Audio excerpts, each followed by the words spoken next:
Hi friends, welcome to my channel. మీరు మొదటిసారిగా నా వీడియోస్ చూస్తున్నట్లయితే తప్పకుండా లైక్ చేయండి, షేర్ చేయండి, సబ్స్క్రైబ్ చేయండి. వీడియోస్ చూస్తున్నారు కానీ లైక్ సబ్స్క్రైబ్ చేయట్లేదండి, ప్లీజ్ అండి చేయండి. స్టోరీలోకి వెళ్దాం. ఈరోజు ఎపిసోడ్లో ఏం జరిగిందంటే, నరసింహ దీప భర్త అనే విషయం బంటు పారిజాతానికి చెప్తాడు. అటు దీప కూడా నరసింహ రెండో పెళ్లి చేసుకున్నాడని అనసూయకు చెప్పడంతో కోపంతో రగిలిపోతుంది. దీప కనిపించకపోతే మిమ్మల్ని అడుగుతానని ఎస్ఐ కార్తిక్ చెప్తాడు. వారం రోజుల్లో దాడి చేసిన వ్యక్తిని పట్టుకుంటానని, సాక్షిని జాగ్రత్తగా చూసుకోమంటాడు. ఏం జరుగుతుందో అర్థం కాక అనసూయ అయోమయంగా చూస్తూ ఉంటుంది. దశరథ అనసూయ గురించి అడుగుతాడు. తన అత్తయ్య అని ఊరి నుంచి తమ కోసం వచ్చిందని దీప చెప్తుంది. నువ్వు చేసింది నాకు నచ్చలేదు. నేను ప్రేమగా శౌర్య మెడలో చైన్ వేస్తే అది కూడా వదిలేసి వెళ్ళిపోతావా అని శివనారాయణ బాధగా అంటాడు. ఆ చైన్ని సుమిత్ర శౌర్య మెడలో వేయమని చెప్తాడు. అనసూయ గొలుసు చూసి ఆశ్చర్యపోతుంది. కొన్ని బంధాలు ముడివేసేది కలకాలం ఉండాలని, తెంపుకోవడానికి కాదని సుమిత్ర ప్రేమగా అంటుంది. ఈ ఇల్లు ఏంటి, ఈ మనుషులు ఏంటి, వాళ్ళు నిన్ను సొంత మనుషులుగా చూడడం ఏంటి, అసలు ఏం జరుగుతుందని అనసూయ దీపను గట్టిగా అడుగుతుంది.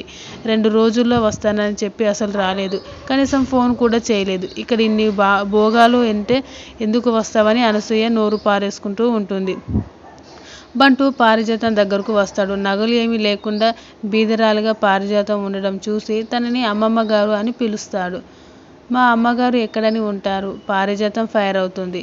నగలు మేకప్ లేకపోయేసరికి గుర్తుపట్టలేకపోయానని అంటాడు. దీప తిరిగి రావడం కాదు కదా, తీసుకొచ్చాడని చెప్తుంది. అప్పగించిన పని ఏమైందని పారు అడుగుతుంది. మొన్న వచ్చిన వాడి పేరు నరసింహ, దీప మొగుడు. వాడు క్యాబ్ నడుపుతూ ఉంటాడని బంటు పారిజాతానికి చెప్తాడు. వచ్చినవాడు ఎవడో సుమిత్రకు తెలుసు, కానీ చెప్పకుండా డ్రామాలు ఆడిందని పారిజాతం అనుకుంటుంది. మొగుడు ఎక్కడ ఉంటే దానికి ఇక్కడ ఉండాల్సిన అవసరం ఏంటి? దీప మొగుడికి ఇప్పుడు వచ్చిన అత్తకి మధ్య ఏదో కథ జరుగుతుంది. అది ఏంటో తెలుసుకోవాలని పారిజాతం అనుకుంటుంది.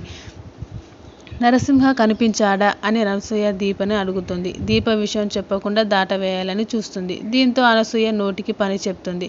విషయం చెప్పడం లేదంటే ఏదో తప్పు చేశావని అనసూయ గట్టిగా నిలదీస్తుంది.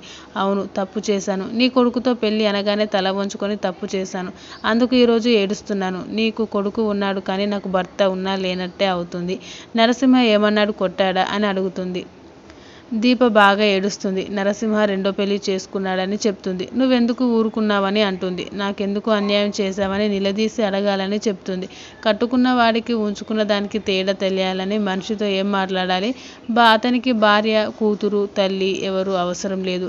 అతని దారి అతను చూసుకున్నాడు. ఎక్కడి నుంచో వస్తుంటేనే గుడి దగ్గర సుమిత్ర గారిని కలిశానని చెప్తుంది. వాడు నిన్ను అప్పుల్లో వదిలేశాడు అనుకున్నాను, కానీ కష్టంలో కూడా వదిలేశాడని అర్థమవుతుంది. నువ్వు వస్తే నీ మొగుడుతో రా, లేదంటే డబ్బుతో రా అన్నావు. ఇక్కడ రెండూ లేవు.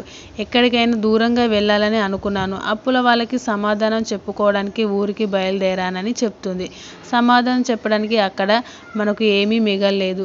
చేతిలో డబ్బులు కూడా ఊళ్ళో అడుగు పెడితే అప్పుల వాళ్ళు తంతారు.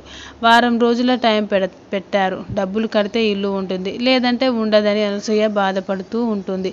ఆ ఇంట్లో వాళ్ళు ఇవేవి నిన్ను అడగలేదా అని అనసూయ అంటే, అడిగారు, కానీ ఎవరికి చెప్పలేదని సుమిత్ర గారికి చెప్పొద్దని దీప చెప్తుంది.